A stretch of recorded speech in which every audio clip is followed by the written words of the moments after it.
Hey guys, I'm here at my first stop waiting for them to open, so I figured I'd share a few thoughts with you guys today. Um, Now, we know as Christians we're to love the sinner but hate the sin. And I know with all the riots and tyranny and all the horrible things that are going on in this country, it's getting really hard to love people on the left, uh, especially when you listen to the people's lives they're destroying. I'll never get out of my mind this African American man who was literally crying, had tears in his eyes, and was saying to the reporter, "Why did they do this? I was a fireman for 25 years. My wife and I have saved every penny for a dream to open up a business. Our whole life savings is in my business, and these Black Lives Matter guys destroyed it within hours. It's totally gone. I'll never be able to recover." He said, "I don't understand. I'm black. I don't understand why the police aren't helping." What this man didn't realize is that Black Lives Matter is a Marxist organization following the rules for radicals of Saul Alinsky. And Saul Alinsky said the issue is never the issue. The issue isn't black lives. The issue isn't police brutality. Police brutality actually has been going down. So why are they rioting? Because they're socialists, they're Marxists, they're anarchists, and they want to totally take over this country, and they want to do it by force. And how come the police are standing down? Because these Democrat mayors and Democrat governors are telling them to stand down.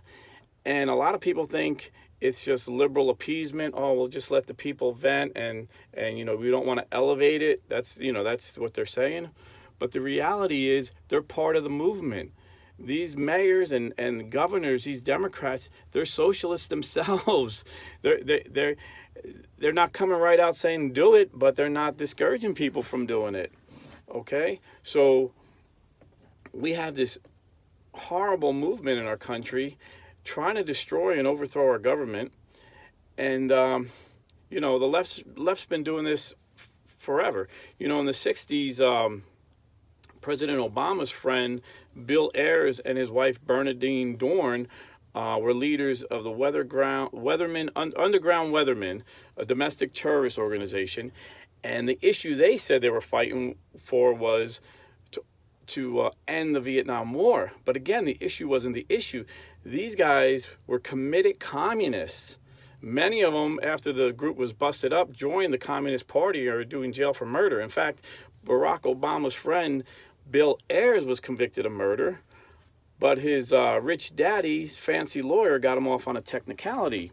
His wife, Bernadine Dorn, wasn't so lucky. She spent over a decade in jail until her friend, former fellow radical Bill Clinton, became president and pardoned her. And now Bill Ayers is a college professor teaching his students to hate America, and a lot of his friends are running the Democrat Party. So this is what we got going on. But again, we're to love the sinner and hate the sin. So how do we do this? Well, the Bible says we don't battle flesh and blood. We battle spiritual principalities. These people are being moved by the demons of hell. And I'll tell you, right now, we have the most pro-life president ever in history about to replace the most pro-abortion, radical, activist judge in the Supreme Court we ever had. I don't think the demons in hell have been this aggravated since the Republicans ended slavery in this country. That got the demons so aggravated, they got the Democrat Party to go to war and kill their own brothers in the Civil War. And then after Republicans defeated them and freed the slaves, they got the Democrats to start the Ku Klux Klan.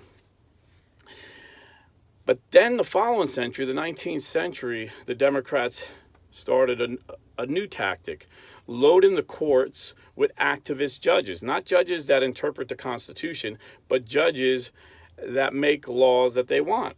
And they stacked the deck, and they were able to enforce these Jim Crow laws that were kept African Americans down. And they were the same judges that threw prayer out of school.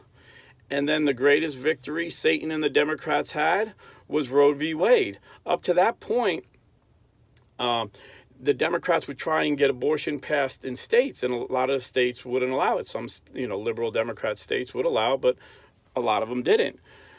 So instead of letting democracy work its way out, they brought it to their stacked court, and the court overturned it. And then you even seen it when President Obama was president with gay marriage. There were 32 states that voted against gay marriage. It was unanimous. 32 states put gay marriage on the ballot, and all 32 voted against it. And it wasn't even close. Even the most liberal state in the union, California, voted like 76 to 24 against gay marriage. That's a liberal state. So what they do, they bring it to the courts. This is why they're so scared, because the Democrats do not believe in democracy. They try and ram everything through to the courts. Now, if you have originalist judges like President Trump has been appointing, just reading the Constitution and interpreting it the way it was written, or reading laws that Congress passed and interpreting, they're not going to be able to get their socialist anarchist agenda through. But there's a way of defeating them. They're betting that people are getting so scared. This is their tactic. They're getting so scared of the looting and the fire and all the cops being shot and all the people being bashed in with pipes and they think that the people are so scared they're just going to let them have their way. They're going to vote for Joe Biden and all Democrats and everything. Okay, give them what they want. We want peace. But that's not going to happen. They're going to want more and more. They even said if they got in, they're already promising to add 2 judges to the Supreme Court. So instead of having 9 justices, we'll have 11. So they can stack it with 2 more activist judges. And take them at their word. When Obama was president, what they did was I think it's the Ninth Circuit D.C. court, they added 3 judges. Because that's a very powerful court right below the Supreme Court. So take them at their word. If they say they're going to add judges, they're going to add judges. And they have no respect for the Constitution. They have no respect for the rule of law. You see that with these anarchists busting down houses and burning houses down, rather. But, the Senate was always a place of deliberation. You always needed 60 votes because they wanted the senators to really deliberate and make sure that this law was a good law they were passing. So you had to get 60 votes. And if you didn't have 60 votes, if you had like 52 or 53, the other side was considered filibustering, not giving you the votes you need. Well, when Bush was president, I constantly remember the Democrats filibustering judges. He was so hard for Bush to get judges through. But then when Obama took over and the Senate was in control by a simple majority, they changed the rule only on judges. So now you just need 51. Well, now that there's a Republican Senate and a Republican president, they're really, really upset because we pushed through 2 originalist judges. So that's why they're promising if they get in power again, they're going to change the filibuster rule totally so they can make any rule they want with a simple majority. And the first rule they said they're going to make is add in 2 more justices on the Supreme Court. And of course, they're going to push through activist judges who don't care about the Constitution. They're going to make law instead of interpret the law.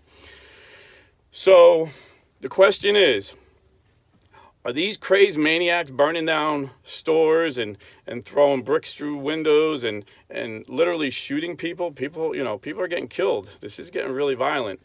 And these mayors and Democrats these mayors and governors that are allowing it to happen, are they possessed?